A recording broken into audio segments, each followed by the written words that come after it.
The outstanding business I'm attending to today should be recorded in minute detail. Yeah, you know, I don't want everybody to remember me like always saying no to chocolate chip cookies and saying no to desserts. I'm a functioning sugar eater. And damn it, I'm just gonna keep eating these chocolate chip cookies. Got it. Let's go.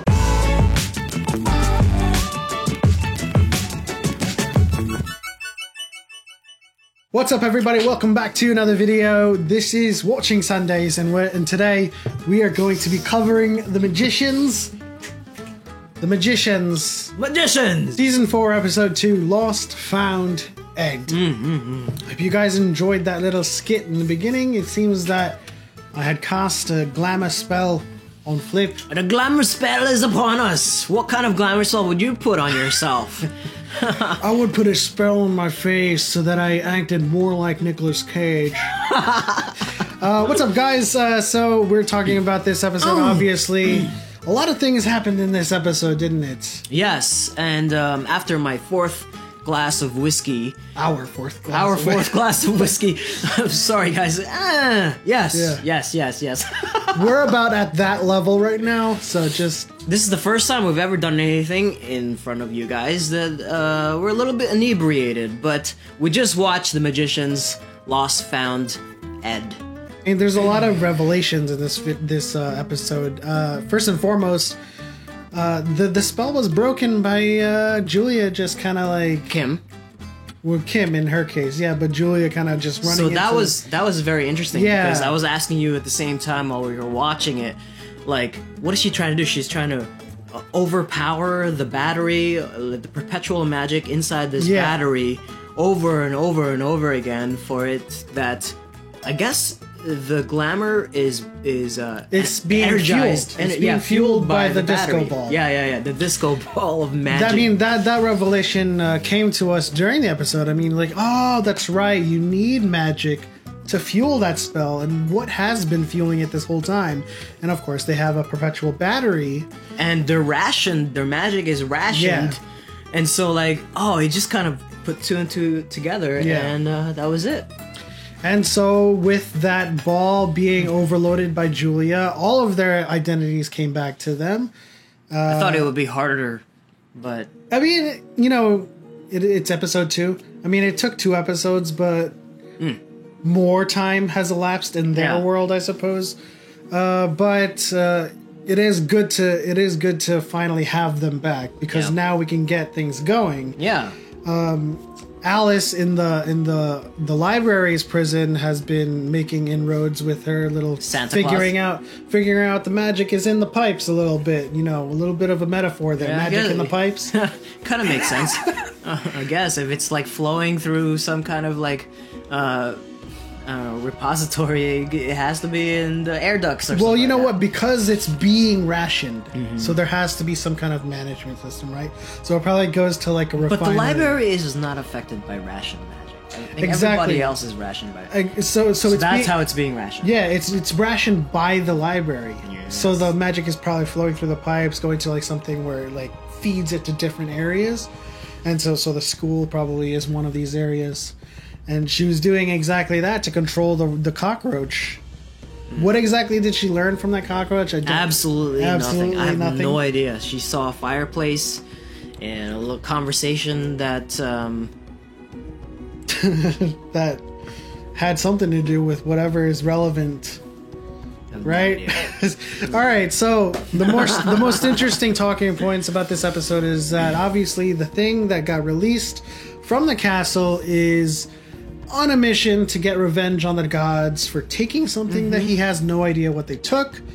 And I'm gonna take a wild stab at it. Like I think the deities or the gods, from Fillory and like, the involved in magic and all that stuff. Like I think they took away parts of his humanity, and that's how he became a demon. That is just like a big stab in the dark. So I have no idea, but it seems like that's what's missing from this demon. That's most likely the case. I mean, we have a bit of a hint from what Quentin said, where he says if you get what's missing or what they took from you, can I have Elliot back? So he's probably guessing that he'll get his body back, or he'll get some kind of maybe former it's physical. self back. Yeah, maybe it's physical. Maybe it's metaphorical. I don't know. But in any case, he's not getting Elliot back. They reunite with the whole crew, and Elliot is just, or not Elliot, but this thing is just ready to throw down. He's just like, I'm not playing. I don't know. I feel like, I don't know. I feel like there's going to be parts of the season where the demon is actually going to be working with the guys, right? Could like be, trying to like, it's probably going to be a mission to retake what has been taken from him, maybe restore some kind of imbalance in Fillory, and maybe kind of restore like all of the bad and secretive shit that's happened to Fillory back into place, into order. We still don't know what the problem is in Fillory that Ember wants High King Margot to fix. And in that regard, Bacchus is kind of like parading around as Ember. Oh yeah. I don't know what that is about. Maybe, but it goes into what Ember said about wanting Margot to fix something because there is a foreign god that is, I guess, invading the soils of Fillory, and that might be what's happening.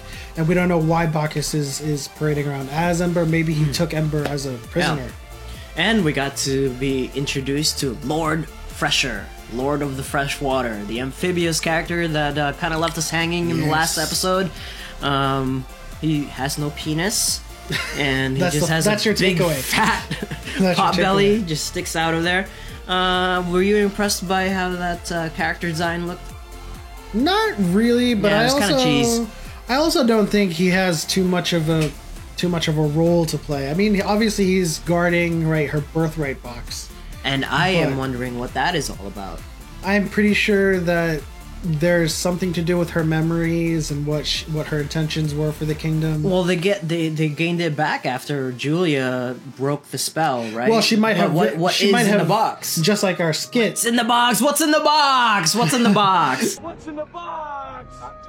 What's in the fucking box? Just like our skit, she might have written some stuff down to remind her, not of who she is, but what she wanted to do for the kingdom of Fillory. Or she might know with her memories back, but there might be some some juicy details that she might have missed. Still a lot of questions in the air. I have no idea what's going on. A great takeaway from the episode is that there's a lot of magic that we've never seen before. Yeah, that's awesome. Yeah. Like, I'm not talking about like combat magic, but there's a lot of nuanced magic, like the lapel being repaired, the floating suit, just her doing like a mind control kind of. We didn't get a lot of that in the last season. a lot of the magic beforehand was either combat spells or specialized spells to deal with certain scenarios, right? So we never got like the casual, trivial spells that just deal with everyday life and how it can be improved. Like quality of life spells also.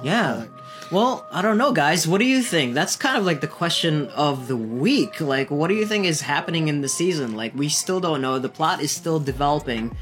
Does it have something to do with the demon that's trying to find its humanity, or like is it just like an overall thing against the library? Like, I have no idea. Who's gonna be the villain? Is it gonna be the library, or is it gonna be the person that's inside Elliot?